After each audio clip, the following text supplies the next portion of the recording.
Kerala ಗಡಿನಾಡು ತಲಪಾಡಿಯಲ್ಲಿ toll gate ಹೆಸರಿನಲ್ಲಿ ಕನ್ನಡಿಗರ ಮೇಲೆ ಉತ್ತರ ಪ್ರದೇಶ ಬಿಹಾರ ಮೂಲದ ಕಾರ್ಮಿಕರಿಂದ ದಬ್ಬಾಳಿಕೆಗಳು ನಡೆಯುತ್ತಿದೆ. ಸುಂಕ ವಸೂಲಿ ಮೂಲಕ ಹಗಲು ದರೋಡೆ ನಡೆಯುತ್ತಿದ್ದರೂ ಸಂಬಂಧಪಟ್ಟವರು ಸುಮ್ಮನಿದ್ದಾರೆ. ಮಂಗಳೂರು ಆರ್ಟಿಒ ನೋಂದಾಯಿತ ಕೆಎ 19 ವಾಹನಗಳಿಗೆ ಉಚಿತ ವ್ಯವಸ್ಥೆ ಕಲ್ಪಿಸುವಂತೆ ರಾಷ್ಟ್ರೀಯ ಹೆದ್ದಾರಿ ಹೋರಾಟ ಸಮಿತಿ ದಕ್ಷಿಣ ಕನ್ನಡ ಮತ್ತು ಉಡುಪಿ ಜಿಲ್ಲಾ ಪ್ರಧಾನ ಕಾರ್ಯದರ್ಶಿಯಾದಂತಹ ಸಿದ್ದಿಕ್ ತಲಪಾಡಿಯವರು ಆಗ್ರಹಿಸಿದ್ದಾರೆ. ತೊಕ್ಕೊಟ್ಟು ಹೋಟೆಲಿನಲ್ಲಿ ಮಂಗಳವಾರ ನಡೆಸಿದ ಸುದ್ದಿಗೋಷ್ಠಿಯಲ್ಲಿ ಮಾಹಿತಿಯನ್ನ ನೀಡಿದ್ರು. ಹೊರ ರಾಜ್ಯದಿಂದ ಬಂದವರು ತಲಪಾಡಿ ಟೋಲ್ಗೇಟ್ನಲ್ಲಿ ಕಾರ್ಯನಿರ್ವಹಿಸುತ್ತಿದ್ದಾರೆ. ಅವರು ದಾಖಲೆಗಳನ್ನು ಪರಿಶೀಲಿಸಿ ಸುಂಕ ಪಡೆಯುವ ನೆಪದಲ್ಲಿ ಕನ್ನಡಿಗರ ಮೇಲೆ ದಬ್ಬಾಳಿಕೆ ನಡೆಸುತ್ತಿದ್ದಾರೆ.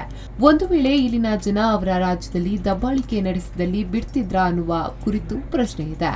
ಕಾಮಗಾರಿ ಪೂರ್ಣಗೊಳ್ಳಲು ಸೆಪ್ಟೆಂಬರ್ 30ಕ್ಕೆ ಗಡುವು ನೀಡಲಾಗಿತ್ತು. ಆದರೆ ಇನ್ನೂ ಕಾಮಗಾರಿ ಮುಗಿದಿಲ್ಲ. ಆದರೂ ಸುಂಕ ವಸೂಲಿ ಮಾಡಲಾಗ್ತಿದೆ. ಗಡುವು ದಿನಾಂಕದ ನಂತರ ಸುಂಕ ವಸೂಲಾತಿಗೆ ಎಂದಿಗೂ ಬಿಡುವುದಿಲ್ಲ.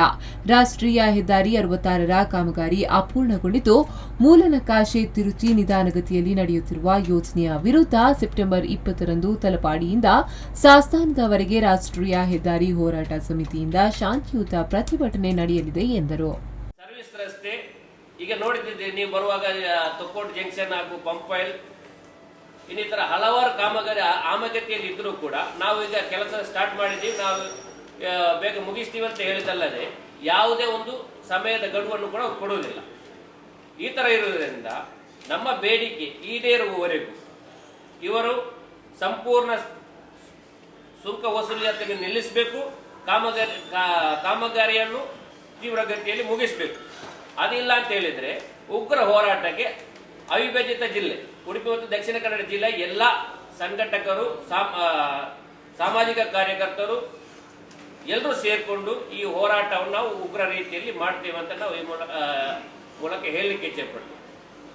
ಮುಂಬರುವ ದಿನ ಎಲ್ಲ ಕಾಮಗಾರಿ ಮುಗಿದರೂ ಕೂಡ ಸ್ಥಳೀಯರು ಮುಕ್ತವಾಗಿ ಹೋಗಿ ಸಂಚಾರ ಮಾಡುವಂತ ವ್ಯವಸ್ಥೆ ಆಗಬೇಕು.